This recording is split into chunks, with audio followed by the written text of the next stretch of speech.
Well, I'm going to sit back and get a little comfortable. Well, sure. This is Damian Macy.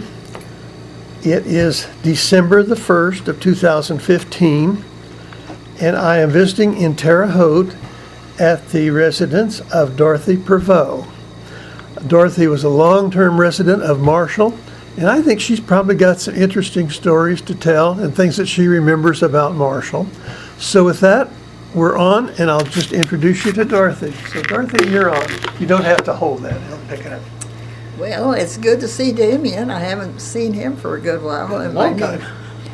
And I guess I'll start with some stories that I kind of remember in my childhood. Oh, great. There was just the two we girls, my half-sister and me. And it's an interesting story. I don't know whether anyone knows or not. We had the same father, and our mothers were twins. Oh. And so that made my father marry twin girls. He married Nora first and then Cora, after Nora had passed away in childbirth. But my sister and I were as close as if we were, and actually we were blood sisters, because we used to sleep together and had good times of telling stories and things in our room and playing tricks on each other. And we both worked in the field with our dad, of course, because he had no sons, so we helped out. What was your father's name? My dad's name was Ernest Ohm, and the Ohm farm was well, it wasn't deeded; it was granted to us, to my great grandparents, in 1850, I believe. And so it had been in the family a long time. And I always kidded, the downstairs of the house, 3 rooms of it were log, because it was the original log house that they built around as the family grew to increase the size of it. And it ended up a house with, let's see, 11 rooms. But my dad didn't fill them up. Were the logs covered with siding then later, so you really didn't see the logs? You couldn't see the logs till we tore the house down in 1938, I believe it was. Then you could see them. Except we knew it was because all the window casings were wide, because they had to, and the doors were extra wide and things too. But anyway, we enjoyed living in the big 2-story house as kids. And then my grandparents, when they moved to town, we would go and visit them, of course, and stay all night with them and things. And Nora and I went to the country coal school. Okay, yeah. And it was up on the corner of the, well, it was the first turn as you go south on Route 1 out of Marshall. The first full turn, there was a coal school there. I don't remember what year it was tore down, but it was tore down probably about, I don't remember anymore. It doesn't matter, I guess. And it was very small. We didn't have very many students in it at any time. If we had 10, we were doing well. And those were not all in the same class either, were they? My first great teacher was Gertrude Madden, which happened to be Damien's I happen to mother. remember that name. I didn't know that she was your teacher. Yes, my first great teacher was Gertrude. And because when I would visit with her, we often talked about it and things. And I graduated from there and then went to the Marshall High School. And that's where I took up with the man I married. We started dating, and then after we were graduated, he went off to the service, and we decided to get married before he left the country. And so he came home on leave, and we were married in September of 1940. 1944. And in the meantime, I had taken a job with Kraft Cheese Company. And that was an unusual job because it was the first time a woman had ever been the, well, I guess I was the secretary and treasurer, is what my term would have been, of Kraft Cheese in Marshall. My goodness. They always had the men, always had men. And the young fellow that was there who had that job had to go to service. And the manager came to the Marshall High School and asked if there was anyone there in bookkeeping that would be interested in a job. Well, I guess I really was a bookkeeper and secretary. That's what I was. And so the teacher gave my name, and I went and talked to him. And he hired me, and he said Excuse me.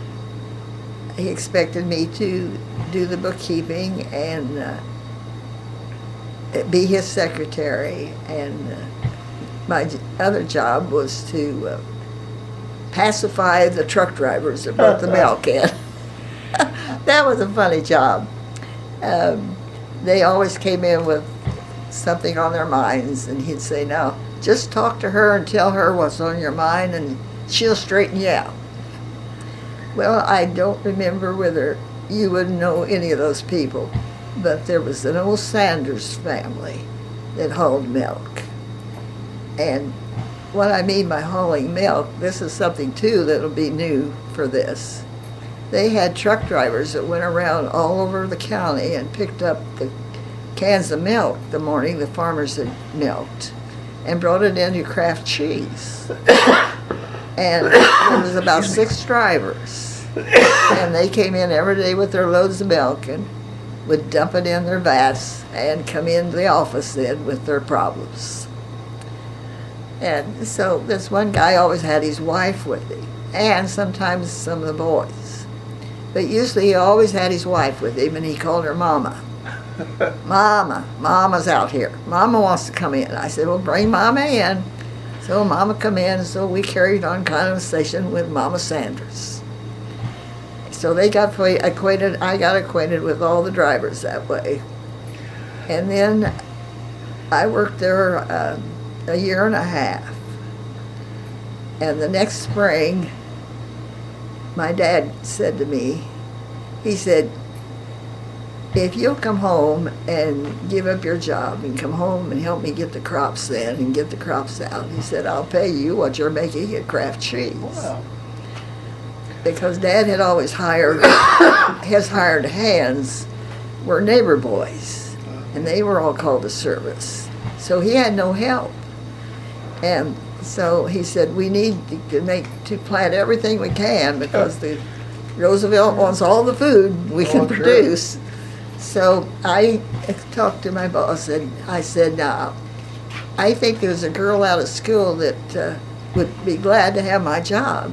And I said, if we can get her here, I will kind of break her in before I leave and tell her what she has to do, which we did. So I went home and I helped my dad get the crops in that year and get the crops out that fall. Then I up and got married on him. That was when Ralph called and said he wanted me to come out to San Diego because he thought he was being shipped out right away. And we'll be married out there. So I had talked it over with my folks, and we had agreed that I could go. In the meantime, Ralph calls and he says, I'm coming home on a leave. They've given me a leave. And he said we can be married at home. Well, I had a week to get the wedding ready.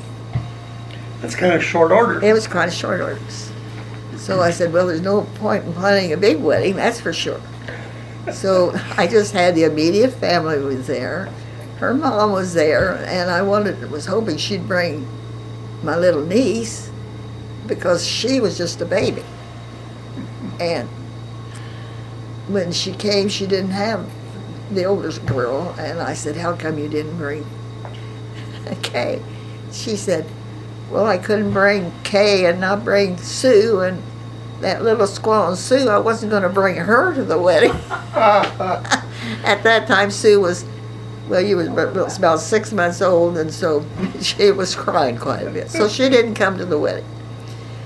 So then, as it figured out, Ralph was never sent out of the country. Oh. His duty was flying from Cuba to Canada. His crew flew and patrolled the coastlines, looking for subs or other ships that shouldn't be coming in. Was he in the Army then, or the Air Force? He was in the Navy Air Oh, Force. Navy Air Force, okay.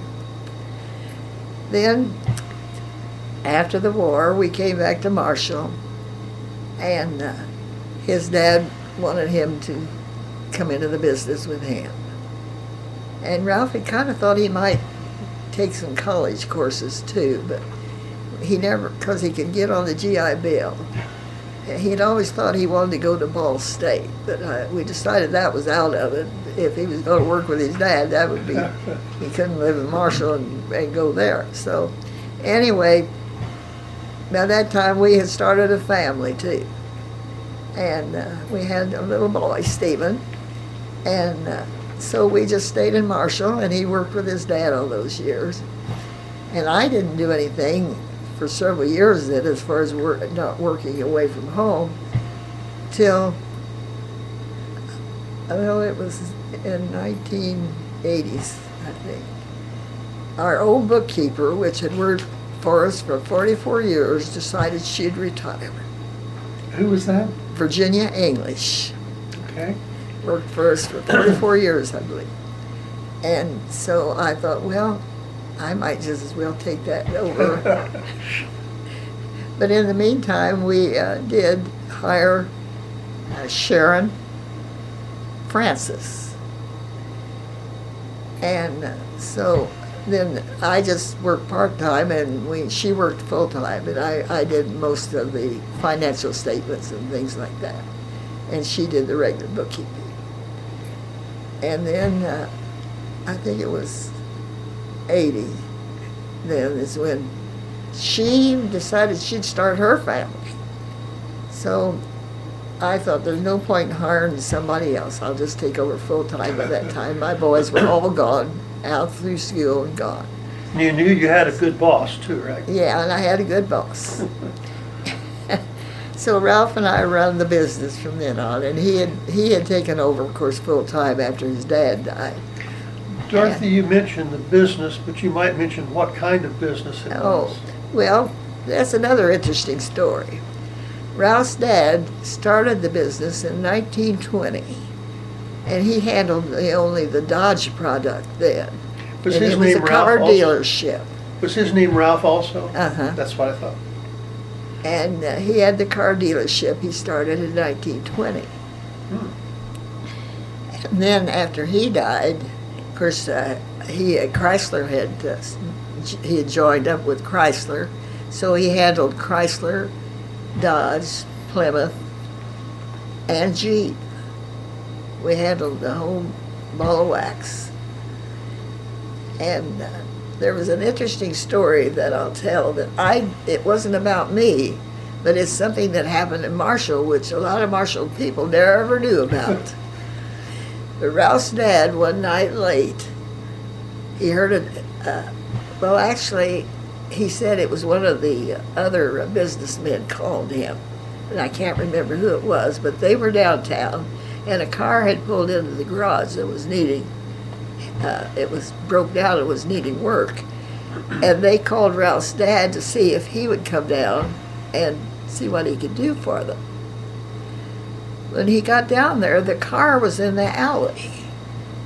His garage was on Main Street, and it was in the building where,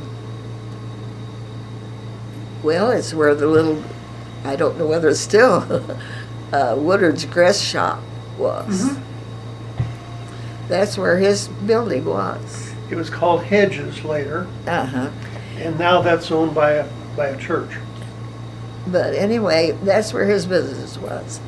And so he got down there. He thought, that's strange, they're in the alley. He wondered how they got in the alley. Well, they'd pushed it in the alley. So he went back, and he said there was one guy sitting in the car, and there was two outside the car. And he thought, Well, they look kind of strange. Kind of rough, maybe? Yes, rough-looking guys. So they said, see what you can do about this. So he looked under the hood, and he had them mess around with the engine and try to get it started and stuff. And he said, well, I think I know what's wrong with it, but he said, I think I can fix this so you can get back on the road. But he said, I need you to pull it into the garage. And they said, we can't do that. They said, why not? He said, why not? We can get her in there. No, he said, they said, it has to be ready to go if we have to go in a hurry. A little fishy, huh? Yes. So he said, well, he started looking around a little bit, and he said when he looked in the back seat, there was all kinds of guns. And he was pretty sure the guy that was in the back seat was Dillinger. Ooh. He said, I'll swear to this day that that's who that guy was. And those cronies stood right over him, and they wouldn't let him leave, even to hardly go get the parts. They were right with him, one of them did, all the time. He said, I made tracks of what I needed to get done on that car. And he said, I think you can get up the road. They were heading for Chicago.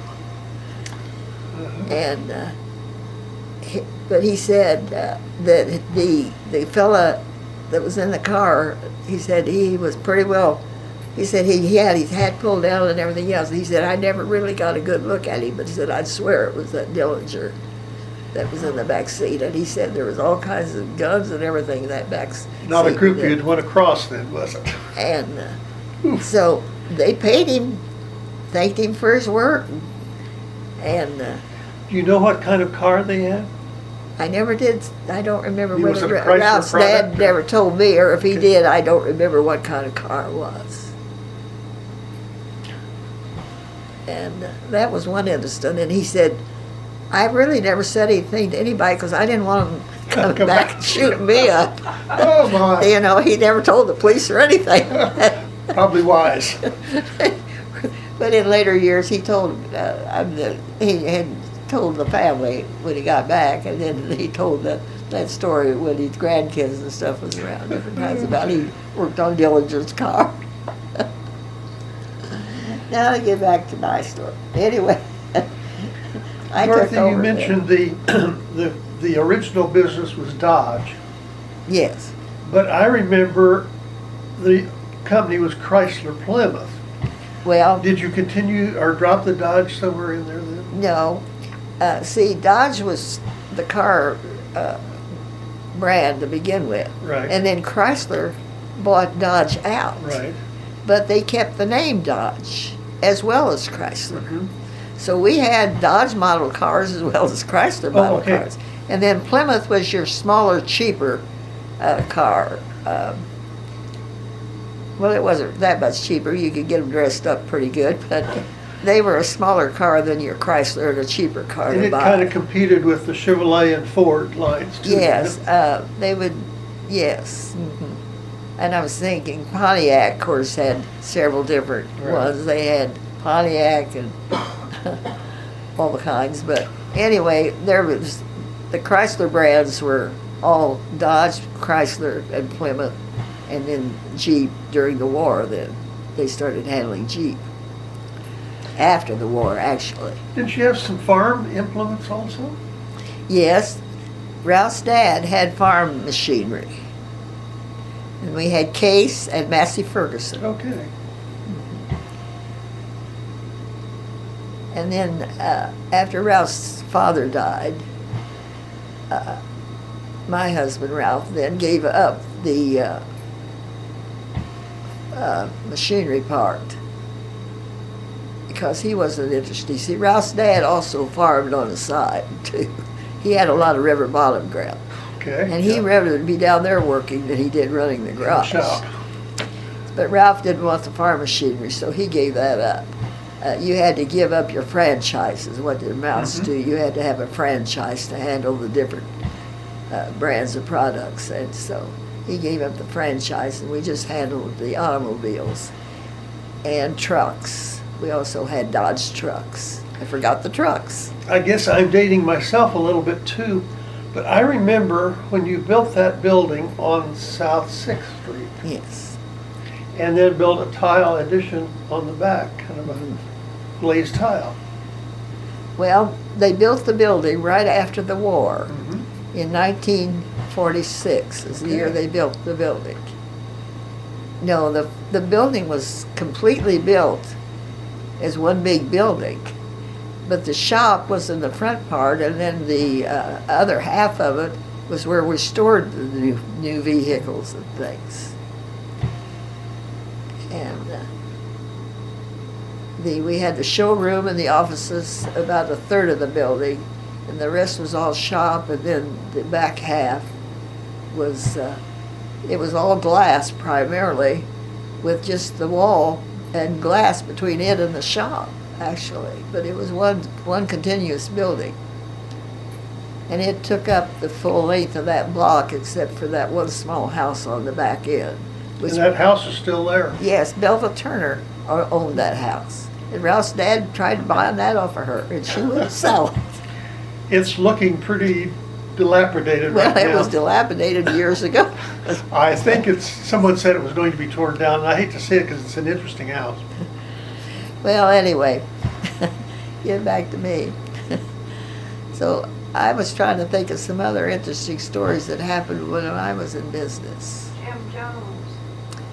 Well, Jimmy Jones wrote the book, From Here to Eternity, of course. And when he built the big house out there, Ralph, John Snedeker built the house. And John was a friend of ours, and he had Ralph go out there a lot of times to show him what he was doing. And anyway,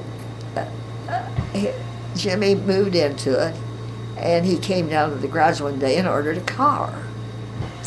And he told us, he said, well, I wasn't there, but he told my husband, he said, here's what I want. I want a Chrysler convertible.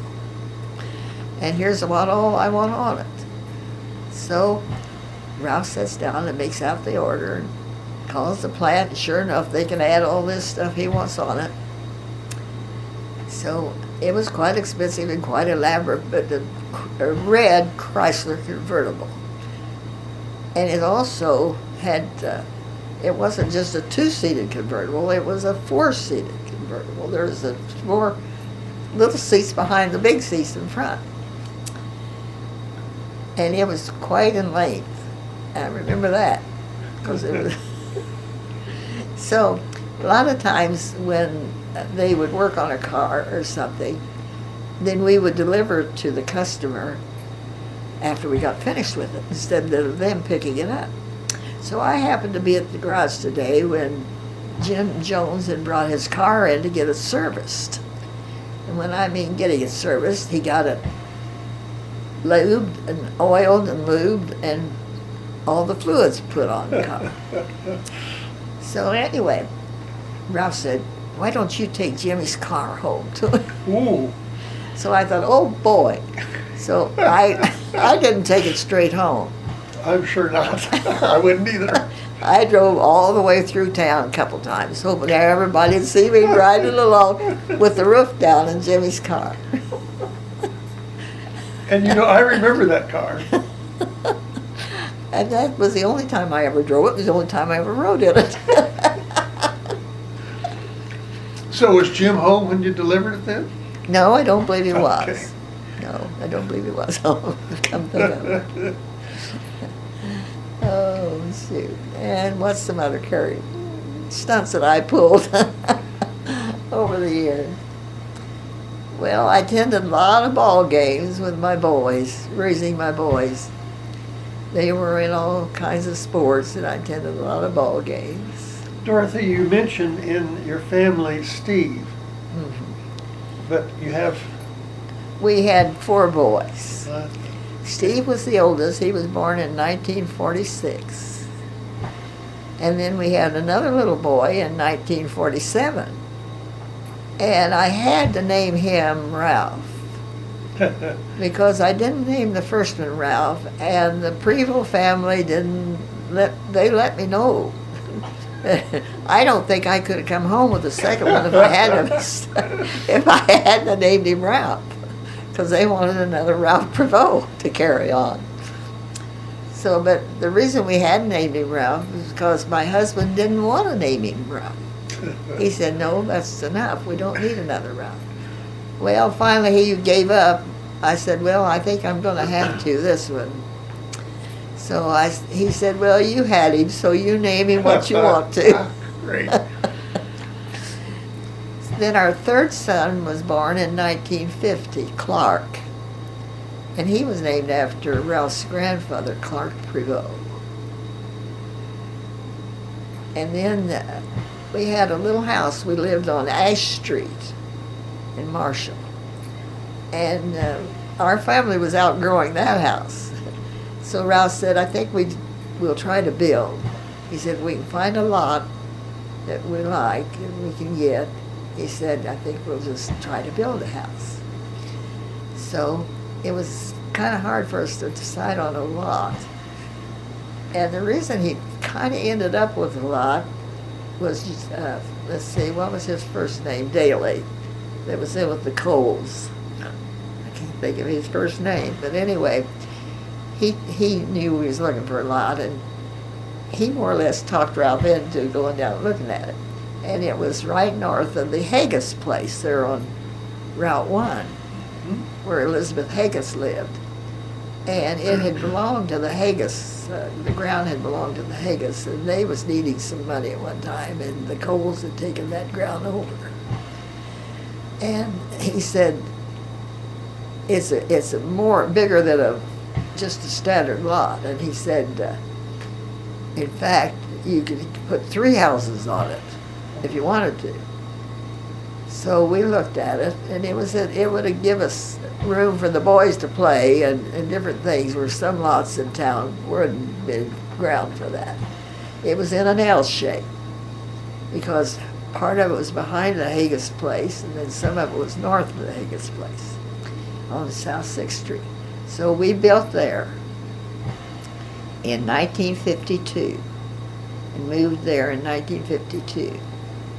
And our oldest boy started to school that year.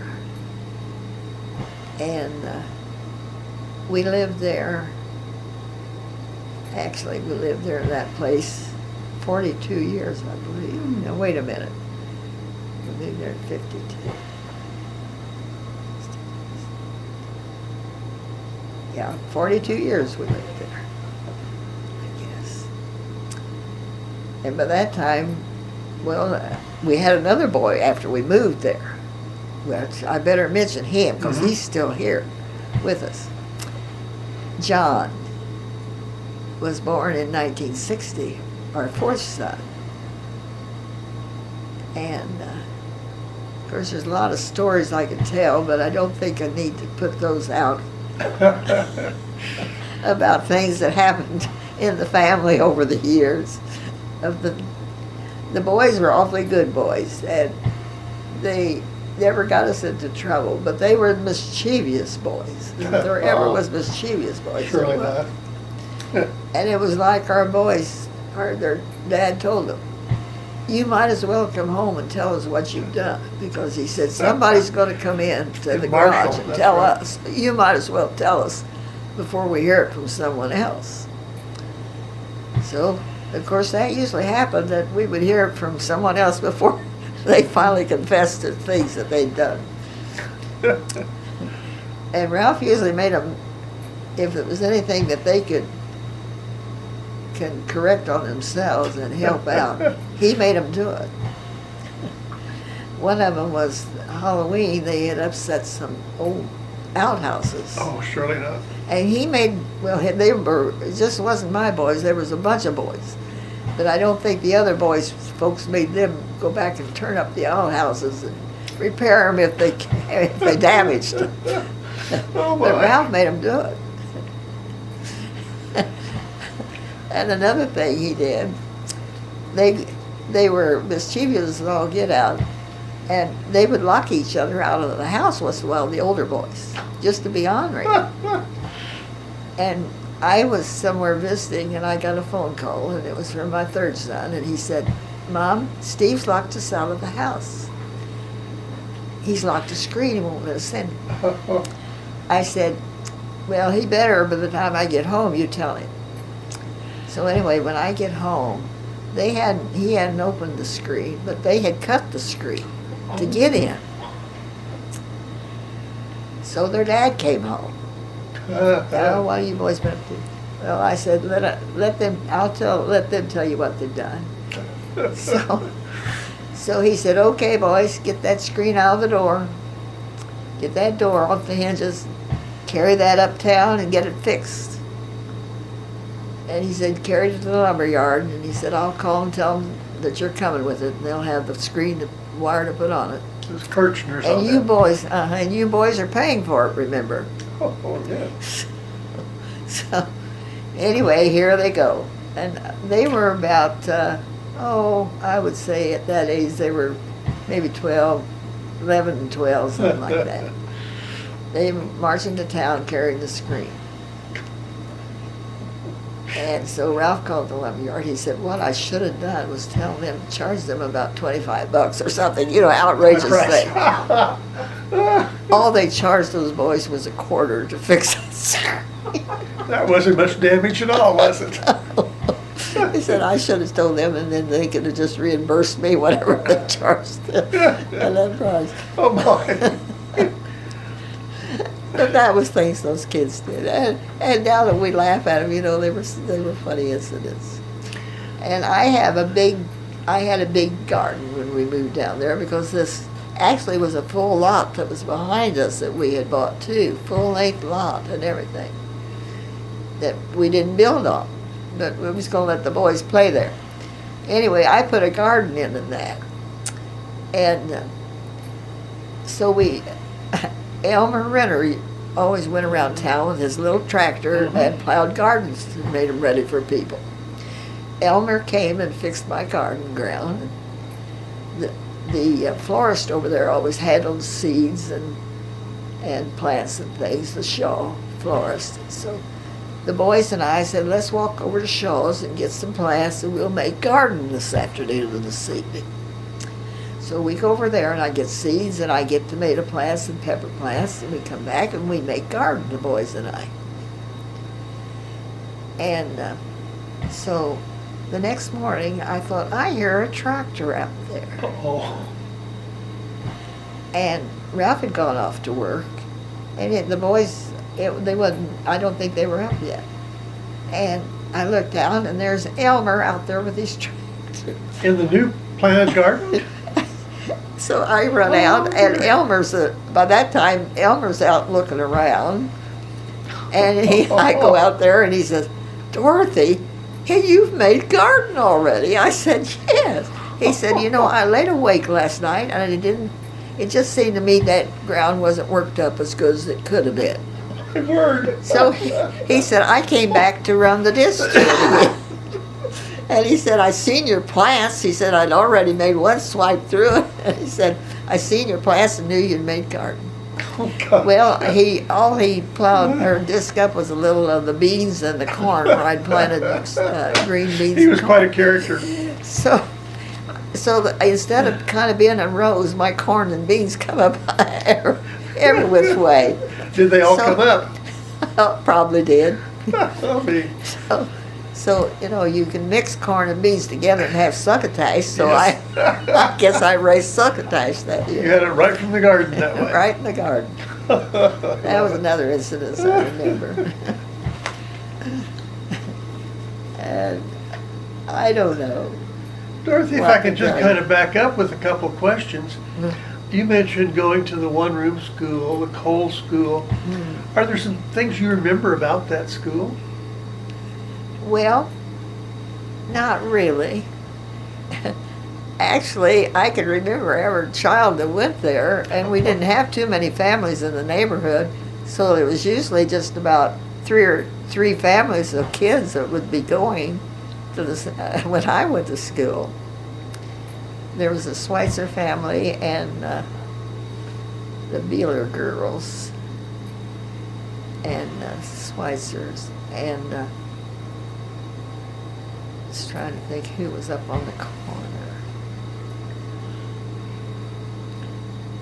By being in a one-room school that way, did you find that you were learning Yes. sometimes from the other class that was being Oh, reciting the sure. stuff ahead? Sure, you learn that way a lot. That's the reason I think you miss so much when you're in just one room with the same age children all the time. You learn to mix with older children, older people. And you learn, well, because they recite out loud and do their reading and arithmetic and everything on the blackboards right there. If you're not busy doing work yourself, you're watching what they're doing. You're exposed to it there. You're supposed to. Of course, my sister had taught me to read and write and do everything before I ever started school. Because we played school after, because she was 6 years older than me. And so she had taught me. In fact, well, I think Gertrude Madden did that. Was she a rough teacher? No, but I really didn't take the first grade because I would have been the only one in the first grade. Now, there was 3 children that was in the second, that was starting the second grade that year. So she just put me right in with them. Made sense. And I was only 5 years old, so that made them all a year older than me.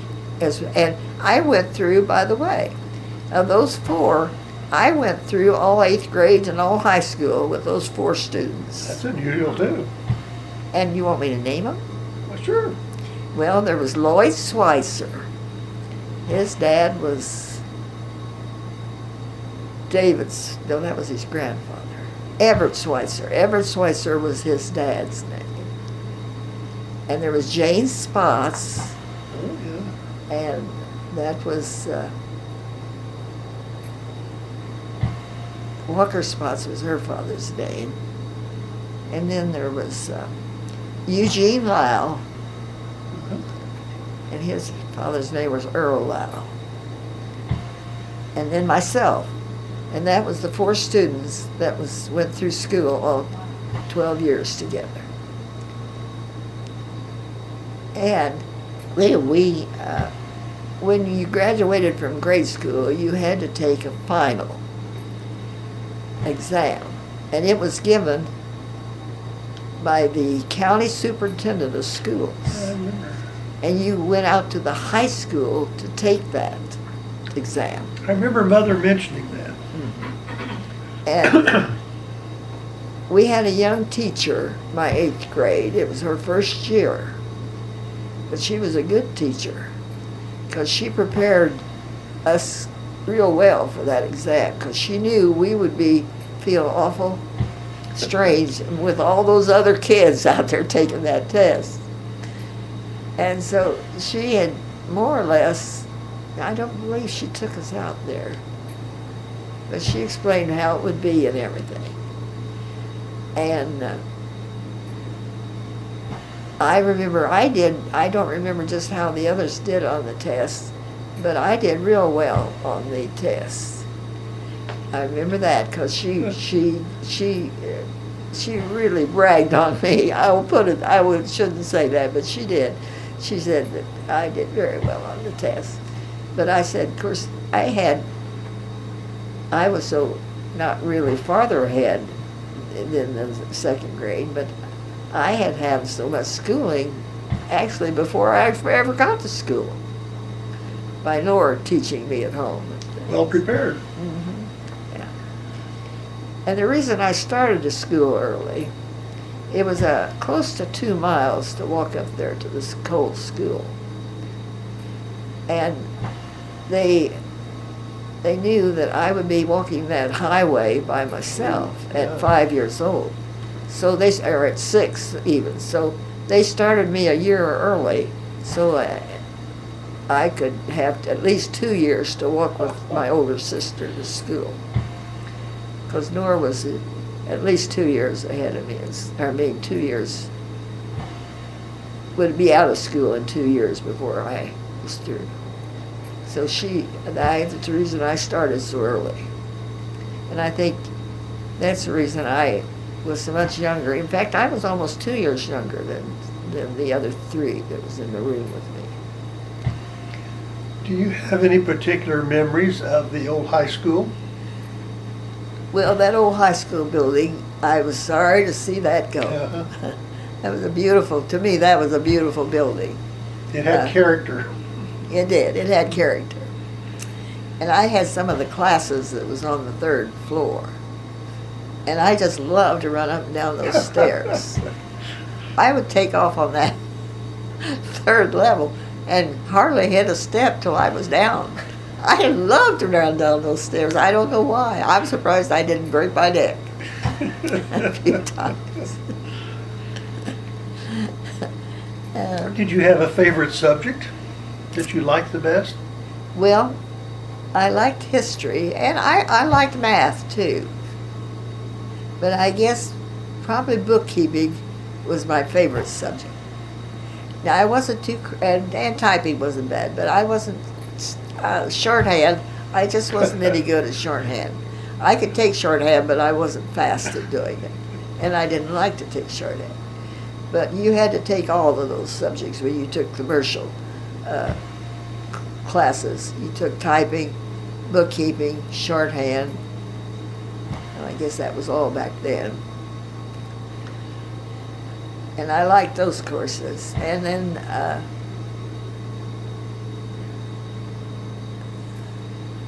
I was trying to think. Another high school incident.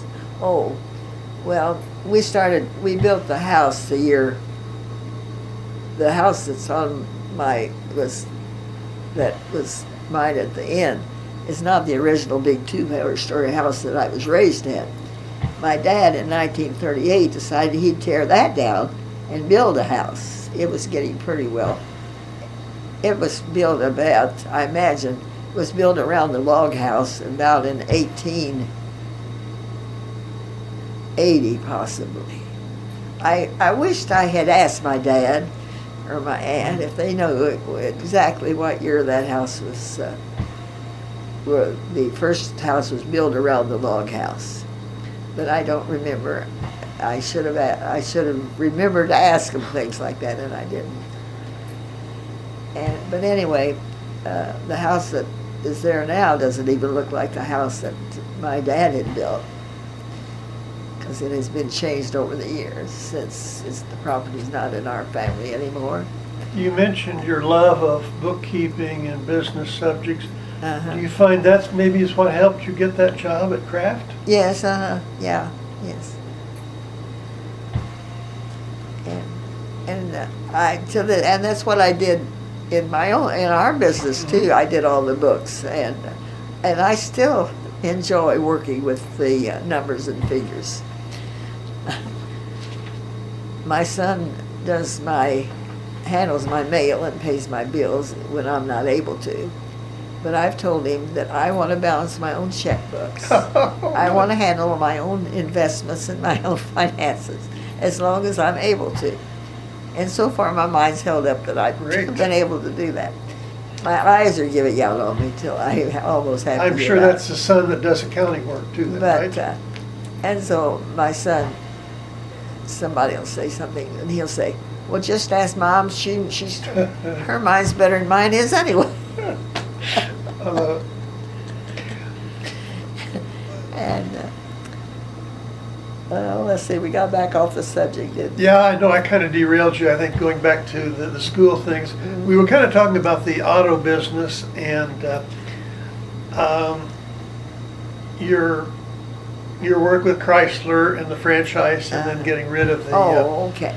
Well, I was going to say, farm machinery. we had year-end Chrysler meetings where all the dealers would go, Oh, yeah. and they always picked a place. Chrysler would decide where to have the yearly meetings, and they were always someplace where we wouldn't normally travel to. And we went to Hawaii one time a year. They shipped everybody to Hawaii. Nice. And that was the only time we was ever out of the country, really. Of course, it was our state then, but it was not in the States. And we went to Atlanta different times. We've been to New Orleans different times to meetings. And Las Vegas, Reno, New York, Detroit. We was all over the States to meetings, yearly meetings. And they usually had them in resort places, usually, where we couldn't afford to go otherwise, put it that way. Good choice. We wouldn't want to spend the money to go otherwise. And so those were interesting trips that we took and made and things. Did you get to know some other dealers real well? Oh, yes. Of course, we knew all the and by the way, we were the only Chrysler dealer in Clark County all those years. And that's another thing I was going to say. When we would go to these meetings, we always got announced that we were the oldest dealer, constant dealer, Chrysler dealership around. And we were the oldest Chrysler dealership. It had been in the family, I'll put it that way, remaining in the family from 1920 till we sold in 1989. But they always usually, and we got plaques to that effect that we hung on the wall in the garage, that we were the oldest constant Chrysler dealership for all those years. Did you see a big change in, well, obviously cars were modernized and all, but Oh, yes. just a big change in not only the cars, but the way they were sold? And Oh, yes, very much. And of course then, when they started computerizing everything. Oh, gee. Why, but then we had the shop, the mechanics had to keep up on everything new that came out. And so nearly every year or so, Ralph would send them for training to places. Chrysler would have shops set up where they would train them and things around over the country. And he always sent our mechanics to those. And he also would have to send the bookkeepers too, because they would change the way they wanted the bookkeeping systems done. So Virginia and I, our own bookkeeper, and I would usually go with her so I could kind of keep up with it, although I only helped her out occasionally when she'd be sick or something. I'd take over. But I always traveled with her and did that. And we would have to stay overnight usually, because they would be maybe 3 or 4 days sessions where they trained the bookkeepers, where they trained us. Were those locations that you could drive to then from? Well, yes. Most of ours was up to Mattoon area. They would have them in a certain area where they would be close for several dealers around. They wouldn't be all clear across the country or someplace. See, those you're set up in regions. Your dealerships are in regions, called regions. And we were in the St. Louis region, and then there was a Chicago region and a Cincinnati region that handled the dealers all within 150 miles, I'll say, of those centers. And so Paris and us, the dealer at Paris and us, was the only ones in the St. Louis district, because Terre Haute was in the Cincinnati region. Oh. And then anything north of, say, Danville was in the Chicago. Wow. And even Clinton went to Cincinnati. There was a dealer in Clinton, and he went to Cincinnati instead. But then, of course, we dealt with all those other dealers. If we didn't have a vehicle that someone wanted, we would just call the other dealers around. If they had anything close they wanted, well, we would trade cars. Okay. Or we would buy the car off of them if it was what the customer really wanted. We would buy it and then sell it to the customer. Or we would trade if the dealers wanted to trade instead of buying us. They wanted another vehicle to take its place. We would trade with them. And that's how we handled that. Do you recall about what the delivery time was if you placed an order with, I don't know, I guess they were manufactured mostly in Detroit at that time. Well, your What- Chryslers were mostly in Detroit. Plymouth, believe it or not, Plymouth was built in Evansville. Oh, I forgot about that, yeah. Yeah. And then later, they were when they stopped building them in Evansville, they built them in St. Louis. The Plymouths were built in St. Louis. Now, all of our parts came out of St. Louis. They had a big parts place in St. Louis. That all of our parts came out of St. Louis.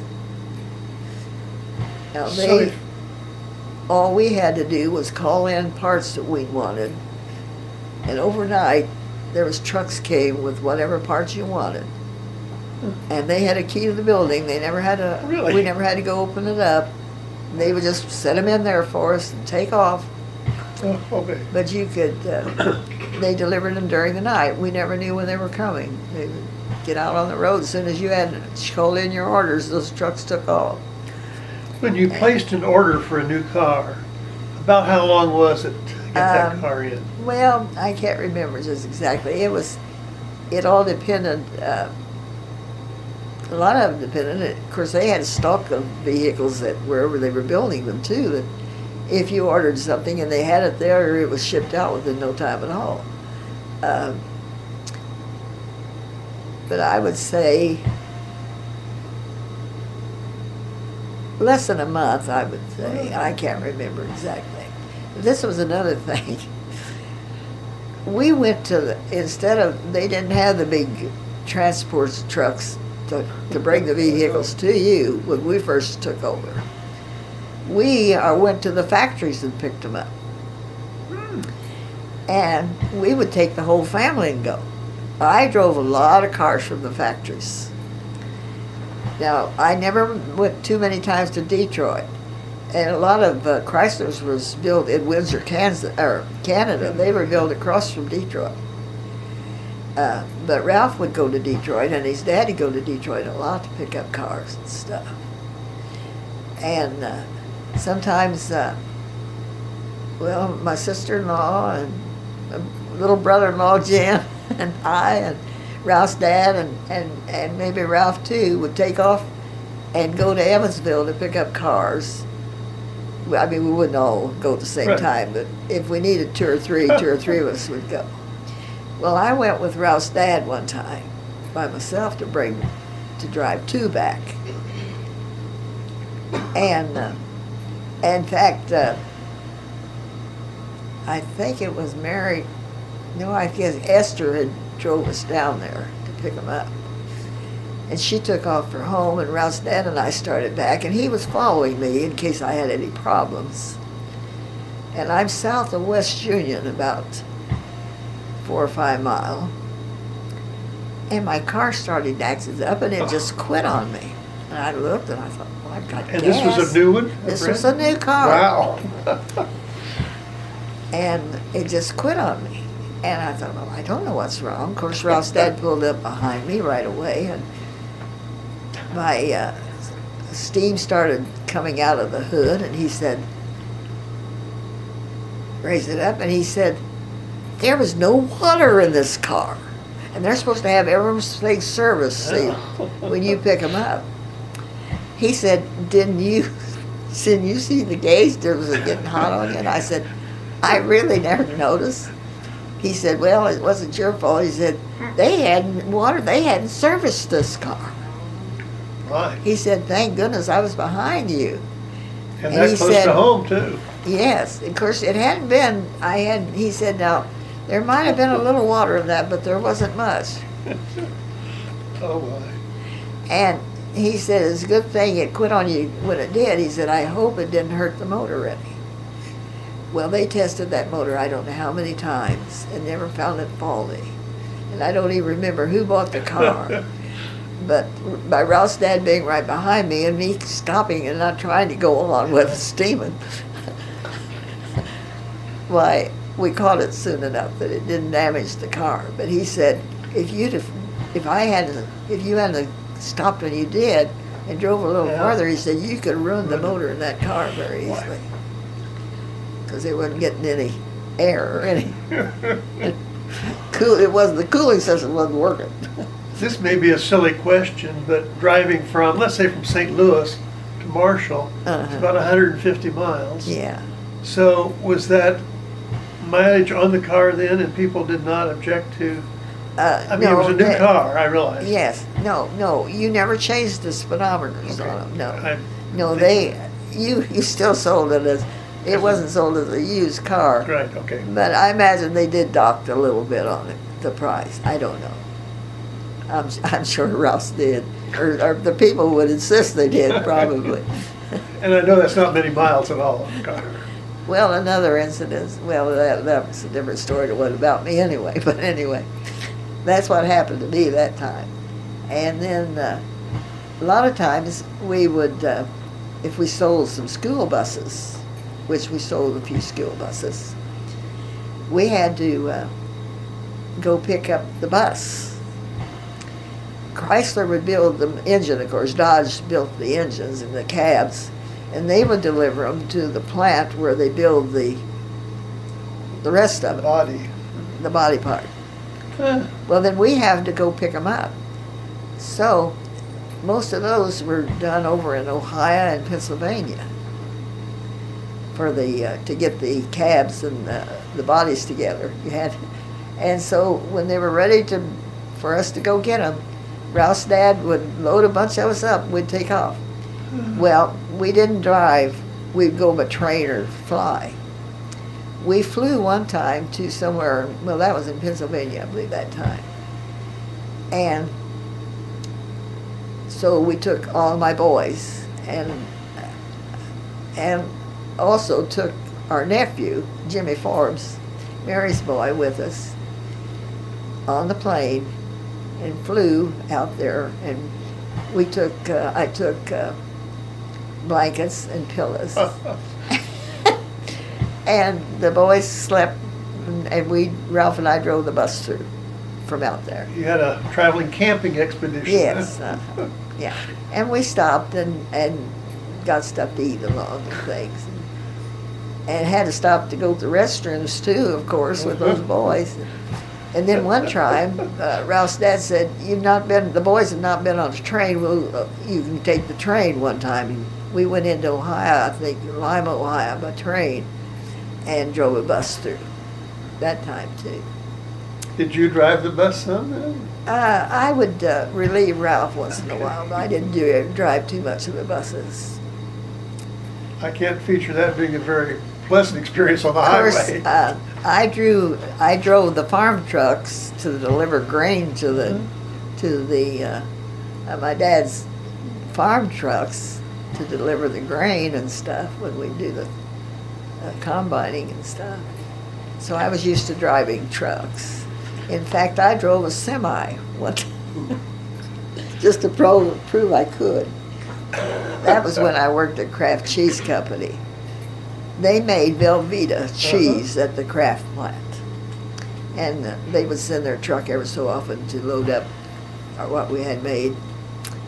And so the truck drivers would always come in and talk to me and things, and to the manager and things, and something I don't know was said. And I said, I don't remember how it came up, but anyway, they didn't think I'd be able to handle a truck, drive a truck. And I said, well, I've drove a truck, but I don't know whether I've got that many gears as you've got on those trucks. I said, I drove farm trucks, but I don't, with grain on it. But I said, I probably could. So they said, well, just go out and try it. We'll just show you how. So I drove her clear around the plant. Of course, I said I wasn't by myself because I sure didn't want to run into the building or anything and damage their truck. But it's different driving, and it wasn't what you would call these 18-wheelers now. It wasn't that big of a truck, semi. It didn't have was an 18-wheeler. They didn't ask you to back it up then either, did they? I didn't try backing it up, That could be a chore. but that summer I helped Dad farm and stuff. Those summers I drove a lot of the grain trucks into the elevators and stuff, the grain. And of course you had to sit in line a lot of times before you could empty. With those early years of the cars, and I remember when my dad bought a car, I think there were two options, a radio and I think even a heater at one time was an option. But my gosh, as time went on, there's all these list of options and things you can get on them anymore. Does that also add just to the complication of trying to service them Oh, and sure. repair them? I would think it would be Yeah. a nightmare.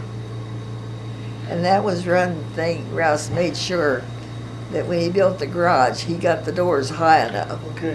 that anything big and high enough could get in there. And he fixed it so they didn't have to back out; they could drive straight through. I remember that. Yep. Yeah, an opening at both sides of the garage with the high doors on it. Now this wasn't about me, but there was the clothing store in Marshall, the Gravenheimers. Oh, yes. They bought a Dodge off of us. I don't know what year it was. But Ralph's mother worked at the garage as a bookkeeper back then.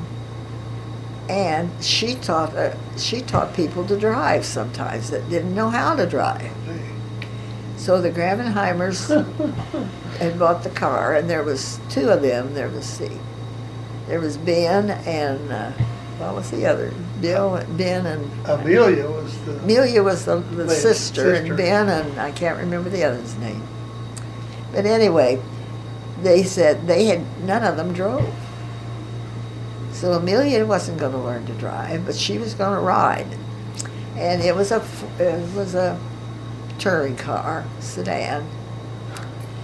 And so Esther taught the one man, I think just the one, to drive. And Amelia always said, "Now be sure and ride up through town so people can see our new car."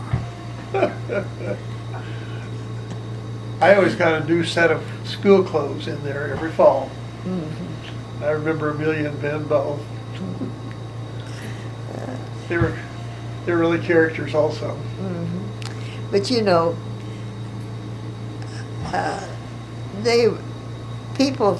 people didn't associate with them, and I don't know why. But to me, they were very friendly people Yeah, when you would yeah. go in there. Oh, yes. And they didn't handle much for the boys, but in later years they kind of did. I bought a few things for the boys in there, especially shoes, I think it was. But that was the only place Ralph ever got any clothes, was in there. He never bought many clothes, but what he got. I usually got a new pair of shoes, and 2 pair of blue jeans. Then we'd go down to Wilfon's and Mother'd buy me 2 new shirts there, and that was my outfits for the school year. Now, I don't know whether you've heard this story or not, and I don't. Can you shut that off for a while? The tape off for a while. Not really, because it skips when you go back to it. Okay. If you want to just hold something and we'll pick it up later? Huh? You want to just hold something, we'll pick it up later? Yeah, okay. Okay. I'll try to Afterward. remember this Okay, later. afterward. Okay. Anyway, that incident, I just remember that she did teach people to drive cars. I never had that called upon me yet, but at any time, but she did.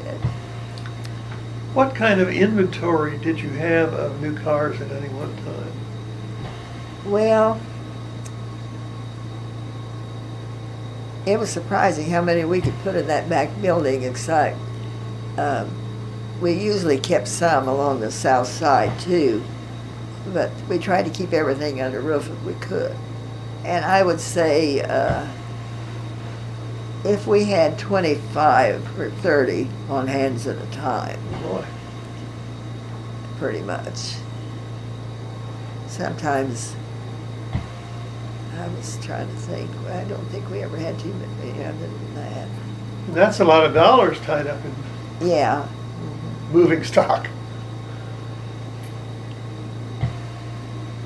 What about used cars? When you took a trade-in, did you Oh, usually yes. sell those yourself or farm them out to a dealer Well, or somewhere else? if it was a good one, we usually didn't have any problem getting rid of used cars. But you'd be surprised how many dealers, used car dealers from Marshall, or from Terre Haute Yeah. and around would come and take off usually any one that had several miles on it or something, or had been not really taken good care of, would take off our hands. And a lot of these people in the South would travel through used car dealers and hit up dealers for anything they had, because they could sell them to down in the South and get rid of them. And there was one family that would bring like kids 10, 11 years old to drive cars back. And they would be two or three of the kids and maybe a wife or two along, and two or three men, and they was all in the car business down there. And they would usually come in a bus or something, or be on a bus. I've even taken to the bus station sometimes in Terre Haute to catch a bus. I was an all-girl Friday. I did whatever come handy. It sounds like it. I was always running to Terre Haute to get parts that we didn't handle, or to find out that we had something we didn't have, we had to have. I was always sent to Terre Haute for parts, and I would deliver customers and deliver cars. There was this group of family that would come, and they weren't the cleanest people in the world. And they had been probably on this bus, or this old van that they were driving, an old station wagon or something, for days, and hadn't changed their clothes. And they would get into the office with you where it was kind of warm, and you didn't know whether you could stand it or not, you know. So anyway, who would get the job of hauling that crew after they would buy a bunch of cars off of them, whatever they had, that they would say, now, we'll leave these here and we're going on somewhere else. If you'll get us to the bus station, You were elected. we'll come back and pick them up later. And do you know, those people always played in cash, and they had rolls of money on them. I'm surprised they didn't get murdered on the way up for all the money they would have on them, rolls of money they would have on them. Get back to my story. So, who was in the office that day working but Dorothy? Ralph said, you run I forget their names, but he said, you run them all to the bus over Terre Haute. I said, yes, you would pick me. And we had to have the heater going in the car. It was Sure. cold. Well, I made it there and back. Well, they were good people, though, even though and I don't think any of them had too much education. But they would always say, now, we raised this, and we're gonna, and my wife can cook this, and we'll bring you some for us sometime. I told Ralph, I said, I don't know whether I'd ever want to eat it or not. How clean their house was, or how clean their pans were to cook it in. And it was surprising, though, if they remembered once in a while, they'd remember when they come back through that they'd have whatever they'd promised they was going to bring us, they'd bring us. You'd hope they'd forget, though, really, right? But, and always, they would usually find a few cars north of us up in Paris or someplace, or somewhere around, and then they would come back through and pick up their cars and take off. They'd have enough with them to drive everything they'd bought. Oh, man. Well, I guess you'll probably be the only car dealer in these series of interviews, and that's why I was asking you all these questions, because they're just kind of things that popped to my mind of, well, what about and how about? And you're really interested, filled in a lot of gaps that were kind of in my mind about the car business. And we always got along with all the other dealers and everything, never had any problems with that. Like I said, if they probably would, like the ones in Terre Haute and Paris especially, if we called them and they had something we needed, they could have said, well, just send that customer to us. Yeah. But they didn't. They was willing to trade or buy or let us buy it off of them. And we did the same way when we got called quite often for a vehicle that they might, especially after we got the computers. We didn't have to call. I could just punch in and find out where all these cars were that we were looking for, and then we could call. And it wasn't just dealers around Marshall within driving distance too much. We have picked cars up down around in Missouri and Kentucky and places from dealers that had what we needed. And of course, we'd have to get there, so you'd either fly down or drive down and then bring it back. You'd have to take somebody with you to drive it back, or you drive it back. Did you say you sold the business in 1989, was it? 1989. Do you think you would care to go back in the car business today? No. And we got out when it was a good time, because the 80s was a poor time for any business, not only the car business, right. Any business. 80s was a bad economically in the whole country as far as that goes. And we had a chance. Ralph really wasn't ready to sell. He hadn't decided he was going to retire or anything. He wasn't 65 yet. But Jerry came to us and offered us he was wanting a car dealership. And he thought at Ralph's age, he would probably be the one that might be willing to sell at his age. And so they dickered around, and he come up with a price that Ralph was willing to take, and so we sold. Now, we didn't have a lot of inventory at that time. I think we had about 15 on hands, if I remember right, because I had to figure up all the prices on those cars. And of course, this was another thing. You financed your cars that you ordered and bought. If you didn't carry that much money on you to buy all those, you had to finance those. And you went through banks sometimes. We financed cars through Delaney Bank and First Bank. No, we didn't Delaney till it was after they were in the new. No, it was the First Bank, First National Bank then, wasn't it? No, I'm mistaken. It was the First Bank, and that we financed through. And then in later years, we financed through the First National Bank. But then we went with Chrysler, financed through Chrysler. About the time that Ralph got out of the machinery business, we financed through Chrysler. And we had to have enough assets to cover several $1,000s. We had to, so what you more or less did was mortgage the building or mortgage whatever you had to finance through them. And you financed through them, and that way then you had to pay interest on every car that you financed. You paid a monthly interest on, just like borrowing money. You paid. And so, and the minute you sold that car, you had to pay that car off. You had to pay the full price of that car that you had it financed for. And that was how some of the dealers got in trouble. I thought so. They didn't pay them off. And then their companies would come to see if they had that vehicle in stock, and they didn't. They were in trouble. And so I made sure that the minute we sold that vehicle, it was paid off. That we never had that problem.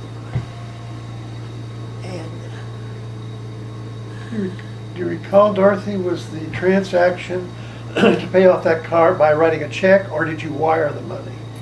I wrote a check.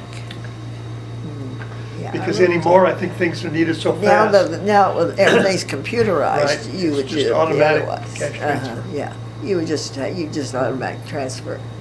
Yeah. No, back then, you wrote a check. Of course, we had to sign up for computers when they started, Chrysler started working with computers and things, and I can't remember what year that was. And I had to go to school for that. Was that a welcome change, or did you kind of feel like, oh gee, I don't know about this? Well, that was one thing. I thought, well, I would like to learn how to do it.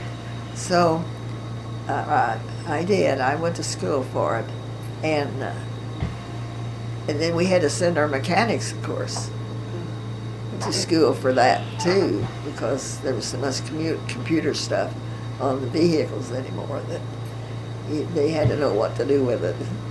And so everything then that I mailed to Chrysler, like financial statements and payments, parts payments and all that stuff, and orders, I did on the computer. So I had to learn. And then Ralph had to learn because he had to order, we had to order all our vehicles, we had to order all our parts and everything over the computer. So we both had to learn to operate the computers. But they have changed so much that I wouldn't know beans about one now. Because they have changed so much. Oh, I know. I can't imagine. You could probably turn it on. I'd probably have trouble finding the switch. They're hidden. But anyway, it was interesting. Oh, Dorothy, you filled in so many interesting things that I found just delightful. I guess going back, maybe a little bit, stepping back, are there particular things that you remember about Marshall and Marshall businesses? Well, I was thinking the other night, but you probably have heard all where everything was. Of course, you know where Grabenheimers were. Oh, yes. I was thinking around the square, this was something I thought was interesting, which my son thought was interesting. He was there listening to me, John. I said that grocery stores, we were counting, and I think we had 5 grocery stores right downtown, Marshall. There was 2 on the north side of the square, and there was 1, 2 on the in block east of that. There was 2 in that one. There was 1 across the street. And let's see, I guess that's all that was downtown. And then there was the meat market, Sposs's Meat Market, besides the grocery stores. But there were also oodles of small stores out in the outlying areas too, up and down Archer Avenue. And then I said, 2nd Street. nearly every 3 or 4 blocks there was a little store out in the surround. We were counting those, how many there were. Out on East Archer, there was, I think, we counted 6 at one time over the years. They didn't all stay in there, but they were there a while, and there was about 3 or 4 that was there as long as I can remember. And I traded at most of them over the years, too. And then going south on 6th Street, there was Crocs, and then a couple on out farther. Yeah. And then out on West Archer, there was George's, Selma George's, and that's the only one I can remember out there. But you take out east, there was Henry Porman, and there was the other one that was, that woman, what was her name that had that one? And then Sarverley's had one across on the other side, and it was closer to town, and I was trying to think. It would have been right across the street from Ida Faye's, and I can't remember who was in that. Do you remember, Sue? Blizzard? Yes. Mm-hmm. Yeah, she had a grocery store there. And it was in different hands over the years, but she was there last, I think. And also, Dorothy, there were gas stations everywhere. Yeah, gas stations all scattered through town and at the edge of town and stuff.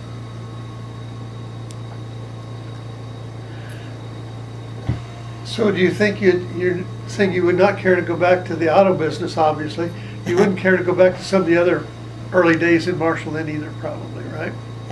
Well, there was other dealerships in Marshall at the time we were there. There was a Ford dealership, and then of course the GMC dealership. And as a kid,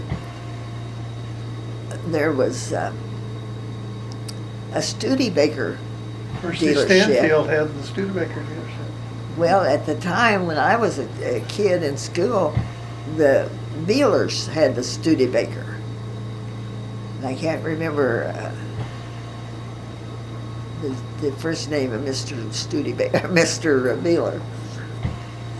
Can't remember. But anyway, There was a Hudson dealership on the there was west side. Claypool's, the Clodfelder boys had the Clodfelder. Hudson in later years. But when Ralph's dad was in business, and we had him started his, then the guy that started the Ford dealership was Sam Prevo, Oh, a distant cousin of Ralph's dad. I didn't know that. He had the Sam Prevo, and he still had that when I was in high school too. I can't remember when he sold out. Well, actually, he didn't sell out. He just closed up. Well, he didn't just close up either, but I mean, he went out of business. In fact, he moved his dealership.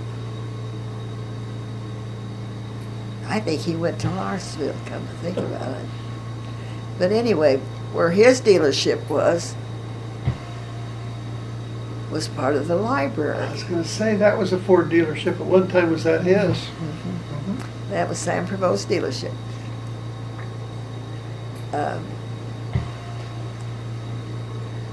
Where was the Studebaker place? Where Hoga's Appliance is, Okay. that's where it was at. And Clodfeller's was over there on the west side of the square. I couldn't tell you what building it was in. I but, remember it. There was a Pontiac. And the Pontiac then, of course, went in where the Studebaker was. And Percy Stanfield took it to the south side of Locust Street. It's about where part of the, Where the I red guess and Dollar white General or was, yeah, somewhere where the there. red and white used to be. yeah. And there was a, Now, Rhodes's garage, of course, Rhodes. was, he never had any vehicles. All he did was just work on vehicles. He was just the mechanic. there was a Brandenstein had a car dealership at one time. Who? A Brandenstein. I have seen an old ad and I don't even remember. Oh, It's a car that's not made Brandensteins. anymore. Well, I don't remember. That must have been before my time. Well, I think it was, Dorothy.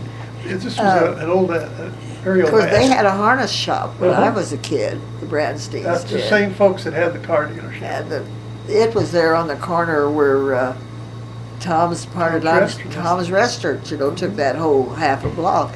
It was on the corner there, where part of that restaurant is. And Dorothy, I remember that harness shop, there was a horse in there.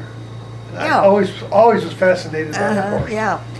He wasn't a Not a stuffed. large one. Yeah. He wasn't a stuffed horse. I don't know what he was made out I don't of, either. plaster or something. But they had a full-size horse in there. Uh-huh. But didn't Dan Spittler have a dealership too? Was it Dan Spittler? Who? Dan Spittler? Wasn't there a Dan Spittler? Oh, well, yes. Uncle Dan, Yeah, what did he sell? Chevys, Chevrolet. Okay. He Oh, yeah. he built that Spittler. Well, you remember the garage Doc Simpson. yes, Doc Simpson was.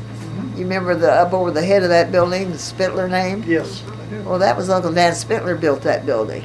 Okay. Now his dealership, gosh, Doris's Beauty Shop. That his dealership probably was in where the Corner Tavern is, and part of that block is where his dealership is. In fact, Dad bought 2 or 3 cars off of him when Uncle Dan was still in business. Hmm. Now I don't remember what year Uncle Dan built that building down there. But I remember when he was up there in that corner, I was pretty little, but I can remember that. And of course, Uncle Dan's lived right behind the garage. And we visited Aunt Kate even after Uncle Dan died. We visited Aunt Kate. And I can't remember. So did he start as a Chevrolet dealership then? Because I remember it was Simpson, there was a Buick also, he had Chevrolet and Buick. Buick, both. yeah. Okay. Yeah. I think Now, the Uncle first- Dan was just Chevrolet. Well, I don't remember whether he had Buick or not, but Dad just had he just bought Chevrolets now. The first car I can remember Dad buying, and I was pretty little because wasn't even in school yet. It was almost a hunter green color, and it was unusual to get a colored car. Oh, yeah. Everything was black. There wasn't any cars but black ones for a long time. And it was that kind of a dark green, and it was actually just a two-door, but it was a sedan, but it was just two-door. Now, Mom drove that. She had learned to drive earlier, so I don't know what she learned to drive on, but she could drive that car. Now, then the next one we had, I think, was the one that Nora wrecked. No, that wasn't the one either. Yes, it was too. No, it wasn't. Because she was in high school when she rode the car. Oh, my. But that was let's see, she started high school in 32, didn't she? Yeah. 32, I guess, and 33.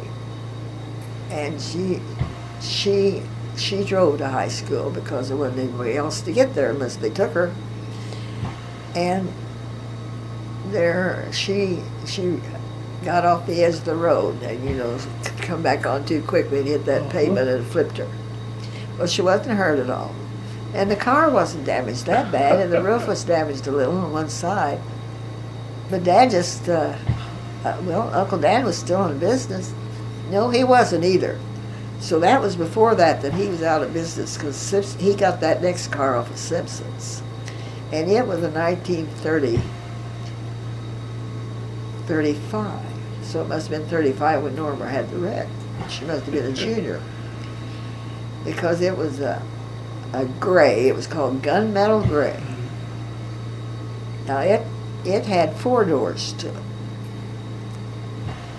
And I learned to drive on that car. We kept that for several years.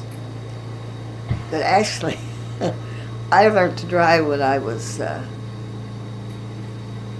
11 or 12 years old. I was 12. Because I was 12 when we built the house. And in order to build the house, my dad moved us to a house in the neighborhood.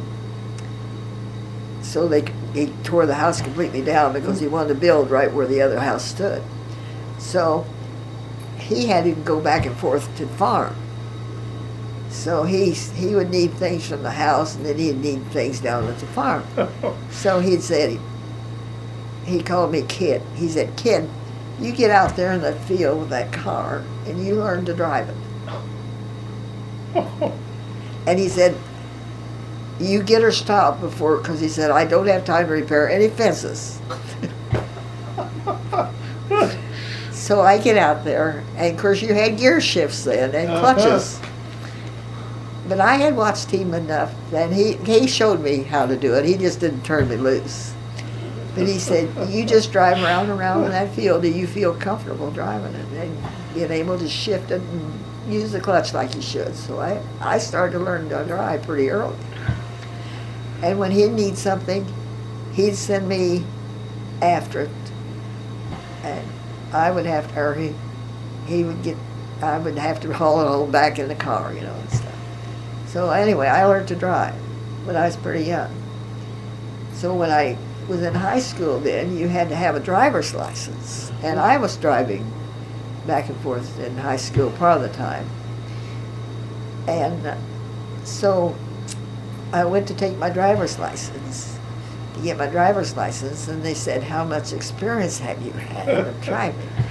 I said, most kids didn't have hardly any. Good. I said, oh, 4 or 5 years. They said, what? And you went, why would you go to the Farm Bureau to get your driver's license? No, that wasn't the Farm Bureau. I don't know what it was. But anyway, I can't remember who was working there. But they looked at me kind of funny, and I said, well, I had to learn to drive kind of early. So I don't think they put that down on my form, though, that I drove that long. But anyway, that's what I told them. So I had been driving for several years. And then I got my driver's license. Dorothy, you'd kind of brought the avenue up to selling the business. Anything you want to add about after, I guess, retirement? Well, we traveled quite a bit, yes. I thought you had. Yes. In fact, I think I have been in every state in the United States, as well as Alaska and Hawaii, Okay.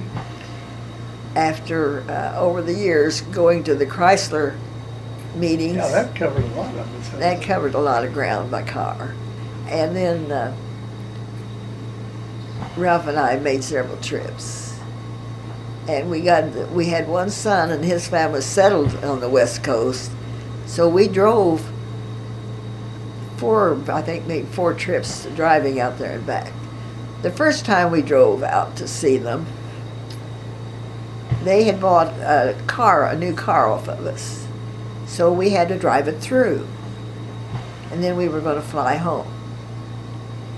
So Ralph said, well, we might as well see some of the country while we're Sure. going. So we went the north route, Ooh. through out through the northern part of Illinois and Iowa, and went into the Dakotas, and crossed from the Dakotas, went into Montana and Wyoming, and hit those states. Well, we hit that was the second time we went, and went down and drove. They were living in close to the San Francisco area at that time. So we hit Idaho, and after we hit Montana, we hit Idaho and went down through Nevada and then into California. The second time we drove to California, we drove just for the fun of it. We wasn't delivering a car. So we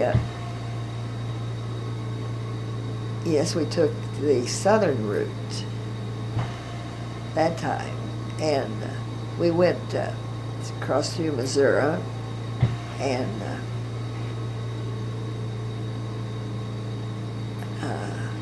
Oklahoma, and then Texas and Arizona and New Mexico. Well, New Mexico, then Arizona, then California and up. And then on that trip, we stopped to see the Grand Canyon. Oh, boy. We hadn't seen the Grand Canyon, but we stopped to see anything along the way that you would like to see. So then the next time we went, we took another northern route, and we took 80 instead of 90, I believe it was. And we went out and we hit Colorado, Denver, and went to the Rocky Mountain National Park there. And then, where did we go from there? Anyway, we hit every state going and coming, going west and coming east both times. And then we decided while we were out there one time when we drove, we'd go up the coast and go into Canada. And so we drove the full length of the ocean from California clear up to Vancouver. Oh, boy, that's a long haul, but beautiful. And well, we took our sweet time. Sure. And we always had the golf clubs in the back of the van. So, we were in no hurry. We would put up someplace for the night, and Ralph would say, "Where's the golf?" He'd ask them where the golf courses were at, and they'd give us the phone numbers, and we'd call. If they had an opening, we could get us a tee time. We'd play golf. before we took off again. So we played golf on a lot of different states You too. played golf too, didn't you? I said, you played golf too, didn't you? Well, my boys all played, we all Thought so. played golf. In fact, I would have been sitting home all those years if I hadn't played golf. Because Ralph and the boys all played golf, and so I played golf too. And so then of course, we went to Yellowstone on one of those trips, visited Yellowstone. We hadn't been there, and went to see a lot of things that most people don't see. When we were in Washington and Seattle, it was at the 4th of July weekend that we were there. And I said, well, I want to go up in the Needle. So you had to get tickets to go up in the Needle and stand in line. So it's about the middle of the afternoon, and we're standing in line. We get our tickets and we go up. And we go clear to the top and view the city, and it was beautiful up there. And then I seen that there was a stairway. We went up by elevator. And I said, well, there's a stairway. I wonder where it goes. And so it looked like it didn't go down to the next floor maybe. So I said, well, there's a dining room on the next floor. Let's just walk down to it. It was getting about time to eat. So we walked down, and when you get to the end of the stairs, you're in a kind of like a lobby, and a little seating area in the lobby, and then there's the doors to the restaurant there. So there wasn't anyone at the front desk to begin. We walked in there, and so we sat there a little bit, and the lady come out, and she said, how did you get here? I said, oh, we just came down the steps. She looked at me, she said, what did you do? I said, we just came down the steps. She said, well, we're not open. She said, besides, you have to have reservations to eat here. And she said, I don't think that door was supposed to be open up there. I said, well, it wasn't locked. I said, there's stairs, and we just walked down. That's part of the fun of travel. Yeah. And so she looked at me funny, and she said, well, now just wait a minute. She said, we open up at 6, but she said, the food is ready. And this was about 5:30, it was around 5. She said, most everything is ready if you want to eat. She said, and she said, since you were brave enough to come down those stairs, she said, I'm not going to turn you away. Well, how about that? She said, and of course, this restaurant swiveled. It went around. It moved. And you could view or Seattle from all angles, out over the Puget Sound and everywhere. And so and the dinner was delicious. I don't remember what we ate, but it was delicious. So in the meantime, while they're getting the table set up, there was one couple came up. On the elevator. Uh-huh. And this lady says, hello. And I said, hello. I said, she said, how long have you had your reservations? And I said, Oh, we didn't have. She said, what? I said, we didn't have. I said, but we're going to be eating. And she said, oh, we had our reservations. We've had them for 2 years. She Oh my said, gosh. you've got to have them at least that long to get a seat up here. you were privileged. So anyway, they served us. But they said, you'll have to be through eating before the crowd gets here. And so, anyway, we didn't get to see the fireworks. She said that's the reason we stay open late. She said they come up here to see the fireworks out over the Puget Sound. So we didn't get to see the fireworks, but we did get to eat. Had a delicious meal. And I have gotten into places like that, and just accidentally. Another thing that one time, we were out driving, and we had some friends with us, and we were in Arkansas. And we're going down. It was more or less like a country road. It hadn't been blacktopped. It was surfaced, but it really wasn't blacktop. And here's a sign which says lodge, and pointing an arrow. And I thought, well, a lodge, that might be interesting to see what it is. And so we drive back this road, and the road back to it was kind of in bad shape. And I thought, well, it must not be much, or it doesn't have much traffic, I said to the couples with us. And I'm driving, of course. I'm always getting us into these places. And we go back there, and then the arrow points up to a kind of like a drive up through the woods. And we get up there, and it's a private home. And why they would name it the lodge, I don't know. But the sign said the lodge, and I thought, well, it's the lodge. It was a private home, and they were sitting out on the driveway on their patio. It wasn't a bed or breakfast then? It wasn't a bed and breakfast? No, Oh. wasn't it? It was just a private home. It wasn't too big a house. Did you ask them if they had accommodations? And so I said, well, I'm sorry, but I said, they said, well, we don't know you people. I said, no, you wouldn't know us. I said, I seen the sign thinking it was a lodge. She said, well, that's what we call it. Poor judgment on their part. I think so.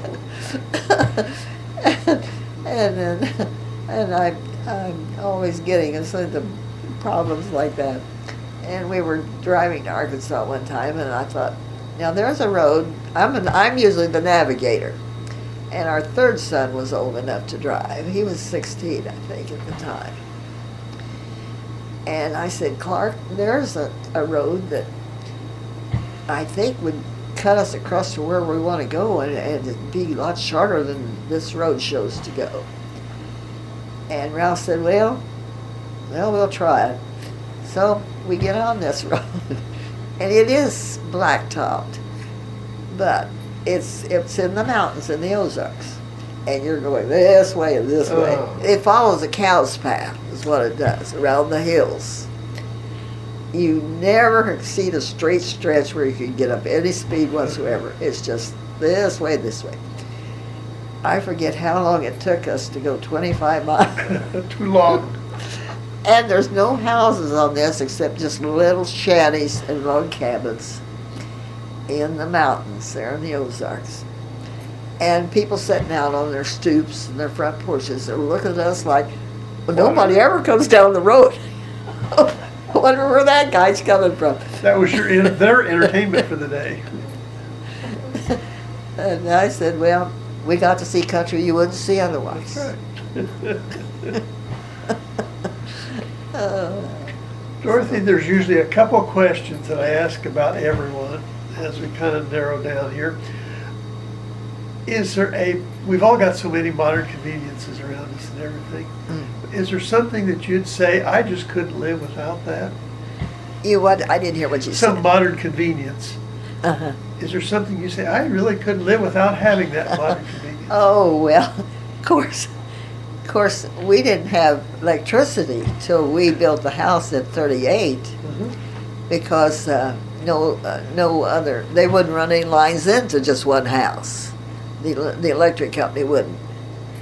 So when we tore the old house down, Dad said, well, we're going to put in electricity.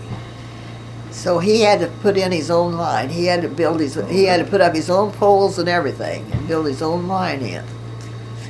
And he had to maintain that line all those years. The electric company didn't do a thing for him except charge him electricity. Sure, that's right. And I can't think of the company, but it was that first electric company that ever went through the countrysides of Illinois in that area. And I can't remember where they were located anymore. But anyway, Dad paid, I think he didn't pay every month. I think every quarter or something he paid. They come and read the meter and he paid. But no, he had to put in his own poles and everything. My wife lived just on down the Route 1, Jake Mealing's. Uh-huh. That's where and I think they did not get electricity there, she said, until I believe 1948 or 49. No, I don't remember that. So it was quite a bit later that they were able to have electricity. Well, he might not have put it in until he built that brick house. I think that's right. Well, 'Cause, I don't know. I think that's maybe right. He probably didn't put in electricity till he built that. I didn't realize that, I guess. He didn't. But then Dad had everything wired. I mean, he had, and I was trying to think who did the wiring. Can't remember who did the electrical, because that, not too many people did that. No, I was gonna say he was way ahead of his time. And at that time, of course, we cooked on an old regular coal range stove and heated with coal and wood. Had big stoves, heating stoves in the old house. So Dad put in a furnace. Well, the first furnace he had was a coal furnace. And he put a basement in the house we built, and there was a coal, he had fixed a coal chute through one of the windows that he would go get his load of coal and back the truck in there and dump it down in the coal bin. And of course that made dust for the house and Oh, my, everything. yes. And Those ashes, when you took them out, made it dust too. yes. And then I don't remember how many years he had that. And then he said, you know, he's going to get rid of that dirty coal, and he put in an oil furnace. No. Did he go to oil furnace first? Probably. Yes, he did. And then I don't know how many years it was they came out with the putane gas. I can't even say it. And he had got the big tank, one of the big tanks, and put in that. And Mom was so tickled with that because that was such clean stuff to work with, cook with and stuff. And then, let's see, we had the outhouse, of course, but we had kind of a fancy outhouse. Dad, I don't know who built it, but it was a nice one. In fact, it was more or less sided and had a door and had 2 steps up into it. And it was not only had a nice floor in it, it had 2 steps up to the flooring, but then he had had it sided inside, so it was fairly warm. It wasn't real cold. And then it was a 2-seater, by the way. And then it set up high enough that the tank where you used was low enough that you didn't have a lot of the smell that you have with the old outdoor toilets. And then he kept that limed and cleaned out all the time, so it didn't build up. So it was a pretty nice outhouse, as far as outhouses went. And then, well, you had to pump a lot of water because he had a stock farm, and you had to keep those water tanks filled. So Nora and I had to pump a lot of water at times. I got old enough to Did you pump have a water. windmill to help out with that? No, we didn't. Dad never had a windmill. So in later years, he got a little gasoline motor. Huh. I remember when he built the frame for that, a little gasoline motor that he hooked up with a belt and a pulley on that worked to pump the water for the tanks. And then when we got the electricity, he put on an electric motor and used the electric motor. And my mother had a gasoline washing machine before we had the electricity. Now, it didn't do a thing but work a paddle, and you had to turn the wringer by hand. Uh-huh. But it did swish the water around and it kind of washed the clothes. Or you didn't have to wash them on, didn't have to use the washing board. And, let's see, the way we kept things cold, we didn't have an ice box. The cellar really wasn't too far underground. It was about half underground and half above ground. But when you walked into it, you were at ground level and walked down about 3 steps. And of course, it kept things pretty cool down there. Did you have a bucket type of thing that you could put down in the well to Well, keep things cool? No, and our wells was covered. We didn't have uncovered wells. Well, Dad only had one well, but it was a good one. And it was a covered well, so it wouldn't fall in it or nothing else fall in it. And it took care of all of the stock that he raised, Grandpa raised.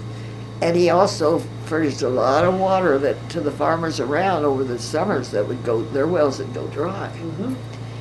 Dad said that well would never go dry. It was fed by I don't know how many springs and stuff. It was a good one. In fact, my great-grandparents first built farther down on the land than where they built the second time. And there was a well down there that never went dry either, Dad said. Hi there. We come back? Yeah. I bet we're Listen. intruding into on your dinner Listen. time. Just save me a tray for later. Okay. Okay, I forgot about Okay. that. Yeah, I thought we'd better probably wrap up to, I don't want you to be late for dinner. I could go on forever. Well, that's exactly the point, and I'm so glad you did. Well, I was going to ask you if you need anything more about the different businesses around town. Did you know that the names of all the grocery stores that was early? Did anyone know the names of all of them? I don't know about the names of all of them. I remember a bunch of them, like the Blizzards and the Portmans and those that were out Well, on the ones that were downtown, there was Moy's. Jim Moy's had a grocery Now, store. that one I didn't. Boys? Okay. Jim Moy's was there on the corner of 7th and Archer, where that Chinese restaurant is now. That was a grocery store when I was a child. Jim Moy had that grocery store. Then there, up the street, there was a Kroger store. Yeah, that's And then there was an Oakley's on the Oakley's corner. on the corner. I remember those. Okay.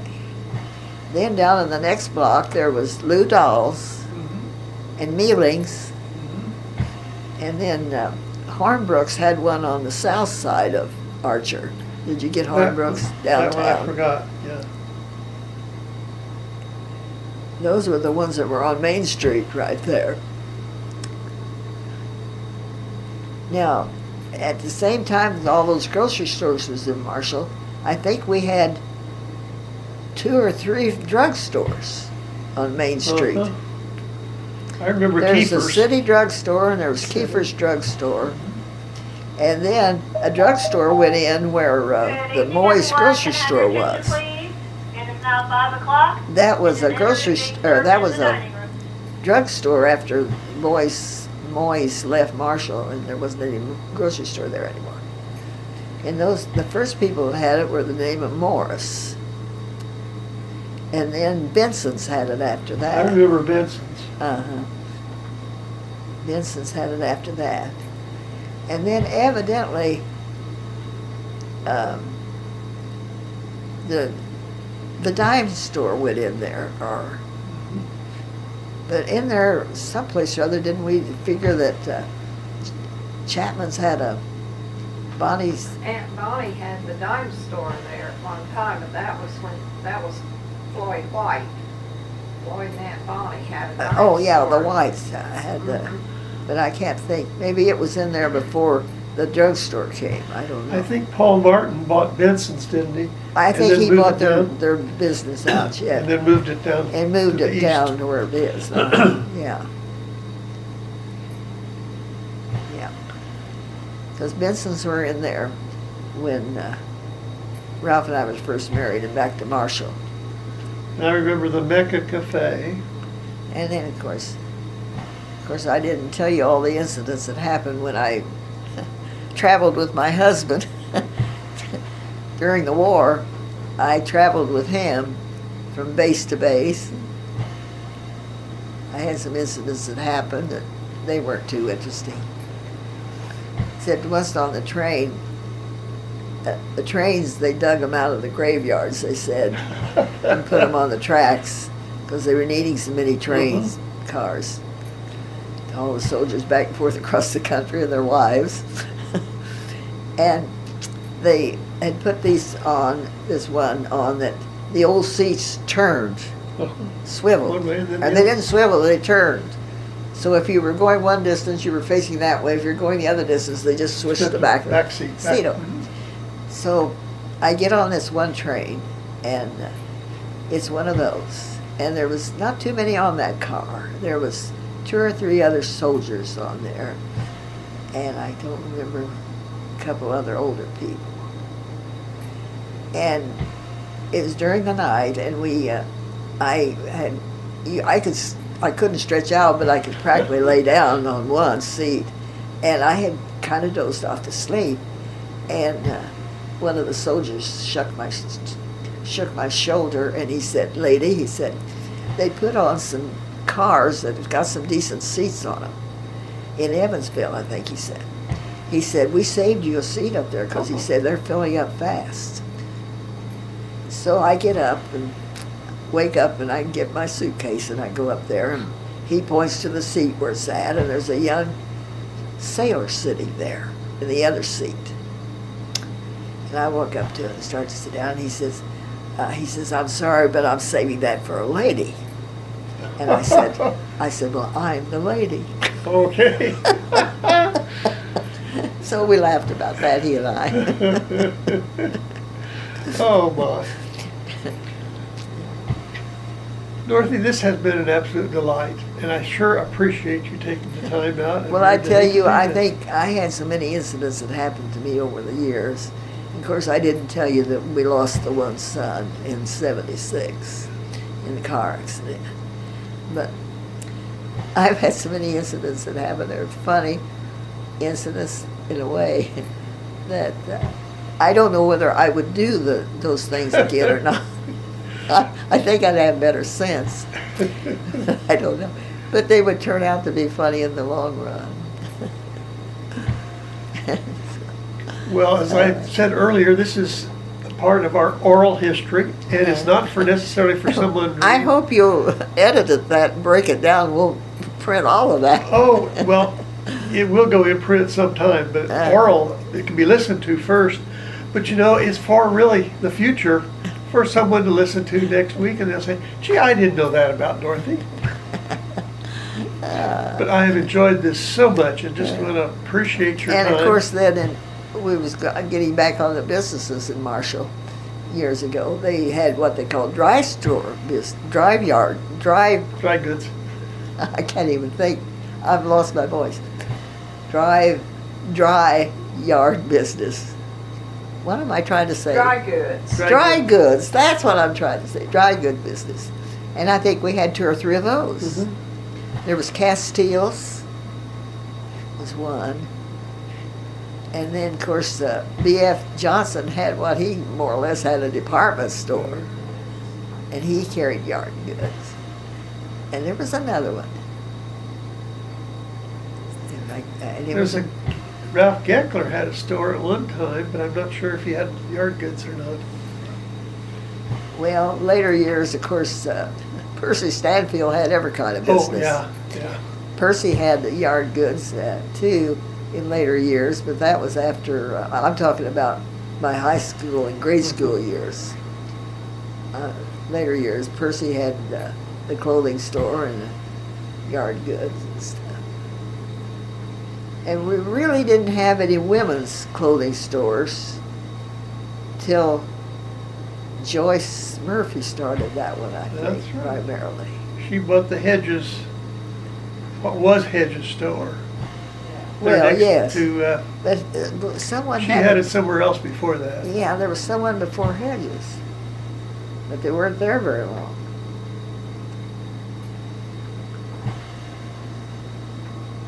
And you couldn't really buy any children's clothing in Marshall Mills. No, probably not. So what I didn't buy came out of the catalogs. I mean, what I didn't make come out of the catalogs mostly. Yeah, everyone used to make a lot of their own things. I remember Mother making some of my shirts out of feed sacks. Well, I made a lot of the older boys when they were little out of Ralph's Old Navy uniforms. You know, you'd be in fact, those pictures up there, those little trousers, those are out of Ralph's Navy uniforms that I They made wore for like the an eye or boys. two, didn't they? You could wash those just like cotton you wash nowadays. And they were out of their Navy uniform. One leg and make them a little suit. Because, you know, they were those flared legs. Now, that was good, high-quality fabric. Yes. In fact, I even made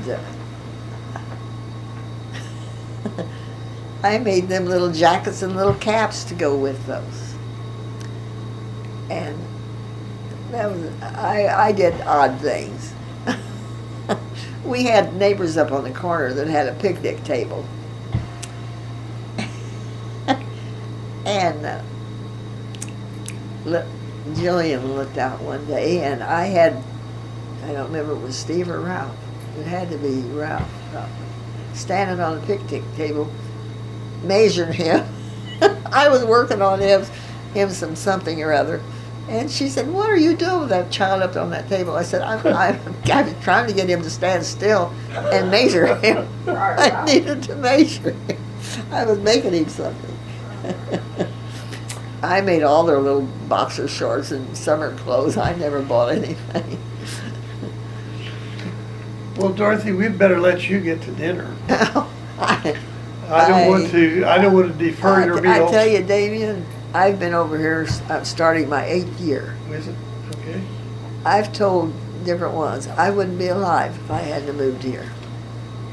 This is what you call stress-free living. I don't have to worry about one solid thing except stuff I really don't need to worry about, like my Well, kids. That's the best way.